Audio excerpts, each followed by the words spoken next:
কয়েক ঘন্টার মধ্যে এই বাচ্চাটা হাঁটাহাঁটি করবে, দৌড়াদৌড়ি করবে। এখনই সে ওঠার চেষ্টা করতেছে, মাশাআল্লাহ। তো ছাগল, ভেড়া, গরু, মহিষের খুরটা প্রপার শেপে নিয়ে আসার জন্য আসসালামু আলাইকুম এভরিওয়ান, ওয়েলকাম টু মাই শখের খামার। আপনাদের সাথে আছি আমি চাষি মানিক। আজকে বেশ কয়েকদিন পরে রোদের দেখা মিলল। টানা বৃষ্টিতে ছাগলগুলোর অবস্থা খুবই বাজে ছিল। লাস্ট ভিডিওতে অনেকেই একটা মন্তব্য করেছেন, দেখেছেন যে বেশ কিছু ছাগল খুঁড়িয়ে খুঁড়িয়ে হাঁটতেছিল। ওই ক্লিপটা আমি ইচ্ছে করেই দেখাইছি, কারণ এই বিষয়টা সম্পর্কে আমরা যারা ফার্মিংয়ের সাথে জড়িত আছি কিংবা ফার্মিং করতে চাই তাদের জানাটা আবশ্যক। মূলত ছাগলের খুরগুলো কিন্তু গরুর খুরের মতো না। ছাগলের খুরটা অনেকটাই সফট থাকে, গরুর খুরটা যেমন হার্ড স্ট্রং থাকে, ছাগলের খুর সেরকম স্ট্রং থাকে না। তো যে কারণে যেটা হয় যে বর্ষাকালে যখন অতিবৃষ্টি হয় তখন এই ভেজা স্যাঁতসেঁতে পরিবেশে ছাগলটাকে রাখলে ওর খুরটা একটু নরম হয়ে যায়, একটু নরম হয়ে থেতলে যায়। তো এইটা আবার কিন্তু বর্ষা চলে গেলে কিংবা বৃষ্টিপাত কমে গেলে এমনিতেই ঠিক হয়ে যায়। দেখতে পাচ্ছেন এখানে আমাদের ছাগলগুলোকে গোসল করায় দেওয়া হচ্ছে। আজকে রোদ উঠছে যে কারণে সবগুলো ছাগল গোসল করায় দেওয়া হচ্ছে। গোসল করানোটা কিন্তু অত্যন্ত জরুরি, কিন্তু আমাদের দেশে একটা ভুল ধারণা আছে যে ছাগলকে গোসল করানো ঠিক না বা যাবে না। তো এটা সম্পূর্ণ অবৈজ্ঞানিক একটা বিষয়। অবশ্যই ছাগলকে গোসল করাইতে হবে। গরমের দিনে চেষ্টা করতে হবে সপ্তাহে 1-2 দিন, আর শীতের সময় মাসে 1-2 বার অবশ্যই গোসল করাইতে হবে। না হলে বিভিন্ন ধরনের রোগ ব্যাধির সংক্রমণ বেড়ে যাবে এবং গিয়ে ছাগলের উৎপাদন অনেকটাই হ্রাস পাবে। তো যেটা বলতেছিলাম, ছাগলের খুর বেড়ে যাওয়ার বিষয়টা, ছাগলের খুর বেড়ে যাবে এটা খুবই ন্যাচারাল একটা বিষয়। খুর অত্যাধিক বেড়ে গেলে তখন কিন্তু খুরের শেপটা ঠিক থাকে না, আর শেপটা যখন ঠিক না থাকে তখনও কিন্তু ছাগল খুঁড়িয়ে খুঁড়িয়ে হাঁটে। আর সেই সময়টাতেই মূলত খুরটা ট্রিমিং করতে হয়, যেমন যেই কাজটা আজকে আমরা করতেছি। এই যে এই খুরটা দেখেন অনেকটাই বেড়ে গেছে এবং থেতলে গেছে। তো আমাদের এই জায়গাটাতে, আমাদের ফার্মে ছাগলের খুর এরকম শেপ ঠিক না থাকার পেছনে অন্যতম বড় কারণ হচ্ছে আমাদের এই জায়গাটা যেহেতু অল্প, সেহেতু আমরা এই জায়গাটা পুরাটাই গিয়ে পাকা করে দিছি। আর এই পাকা করে দেওয়ার কারণে বর্ষাকালে যেটা হয় যে খুরটা ভিজে যখন স্যাঁতসেঁতে হয়ে যায় তখন খুরটা থেতলে যায়। তো এইটা আবার কিছুটা কম হইতো যদি আমাদের এই জায়গাটা পাকা না থেকে বালু থাকতো, তাহলে কিন্তু এই খুরটা থেতলে শেপটা নষ্ট হওয়ার প্রবণতা অনেকটাই কমে যেত।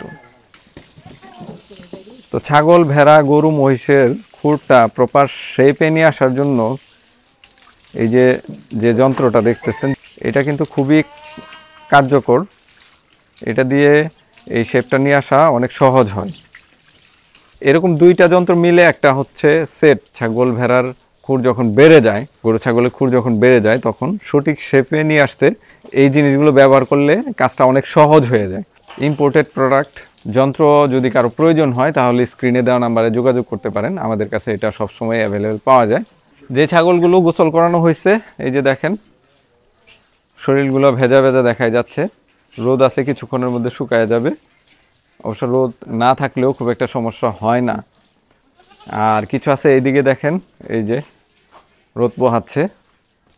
তো যেটা বলতেছিলাম যে কিছুক্ষণ আগে যে আমাদের এই জায়গাটা অল্প হয়, আমরা পুরোটা পাকা করে দিছি। তো পাকা করে দেওয়ার যেমন সুবিধা আছে তেমন অসুবিধাও আছে। সুবিধার মধ্যে যেটা এই যে প্রচণ্ড বর্ষার সময় জায়গাটা ভেজা স্যাঁতসেঁতে থাকে না, ড্রাই রাখা যায়, পরিষ্কার পরিচ্ছন্ন রাখা যায়, হাইজিন মেনটেন করা যায়। আর অসুবিধাটা গিয়ে ওই অতিবৃষ্টি হইলে তখন ছাগলের খুরগুলো থেতলে যায়। তো এটা সাময়িক অসুবিধা। 2 দিন আগের ভিডিওতে দেখাইছিলাম আমাদের 4টা বাচ্চা হয়েছে, আর আজকে পর্যন্ত আমাদের 7টা বাচ্চা হয়ে গেছে আলহামদুলিল্লাহ। এই যে একটা কিছুক্ষণ আগেও একটা ছাগল বাচ্চা দিচ্ছে, এই যে এই পাশে এটা, এই যে দেখেন বাচ্চাটা, এটা সদ্যই জন্ম নিচ্ছে, 1 ঘন্টাও হয় নাই এখনো। বাচ্চা জন্মের পর পর কি ধরনের যত্ন আমরা নেই সেই বিষয়ে অনেক ভিডিও দেওয়া আছে, আজকে আর ওই বিষয়টাতে গেলাম না। তো বাচ্চাটাকে কিন্তু ওর মায়ের শাল দুধ খাওয়ানো হয়েছে, এখন মা সহ বাচ্চাটা এখানে রেখে দেওয়া হয়েছে। মা শরীরটাকে চেটে পরিষ্কার করতেছে, আর কয়েক ঘন্টার মধ্যে এই বাচ্চাটা হাঁটাহাঁটি করবে, দৌড়াদৌড়ি করবে। এখনই সে ওঠার চেষ্টা করতেছে মাশাআল্লাহ। এটা একটা ফিমেল বাচ্চা হয়েছে, শিরোহী 100%-এর একটা ফিমেল বাচ্চা। আর আগের বাচ্চাগুলো একটু দেখাই, এই যে এখানে দেখেন এই যে 2টা আছে, এই 2টার বয়স 4-5 দিন চলতেছে মাশাআল্লাহ। এই 2টার পরে হচ্ছে গিয়ে ওইখানে যে 2টা, ওই 2টা হয়েছে, এই 2টা হয়েছে, এই 2টা হচ্ছে এক মায়ের। যেটা দেখাইছিলাম যে প্রিন্ট আসছে, বা আলোর কারণে খুব একটা বোঝা যায় নাই, তো এই বাচ্চাটার কিন্তু প্রিন্ট আসছে, এখন স্পষ্ট হয়েছে এই প্রিন্টটা, এইটাতে আসে নাই মাশাআল্লাহ। আর এই যে আরেকটা মা ছাগল, এইটা গতকাল বাচ্চা দিছে, ও একটা বাচ্চা দিছে, ওর বাচ্চা হচ্ছে এই যেটা, এটা না, এই যেটা মায়ের মতোই পেটে একটু সাদা আসছে। এইটা কি বাচ্চা দেখি একটু, এইটা একটা মেল বাচ্চা হয়েছে। আর আরেকটা মা বাহিরে আছে, তার বাচ্চা হলো এইটা, এটাও গতকাল হয়েছে, মানে এই 2টা বাচ্চা গতকাল হয়েছে মাশাআল্লাহ। ওদের মা 2 জন, মানে একটা একটা করে হয়েছে। তো সুপ্রিয় দর্শক, আজকের ব্লগটি এখানেই শেষ করছি, দেখা হবে পরবর্তী ব্লগে। শখের খামারের সাথেই থাকুন। আল্লাহ আপনাদের সবাইকে ভালো রাখুক। আসসালামু আলাইকুম।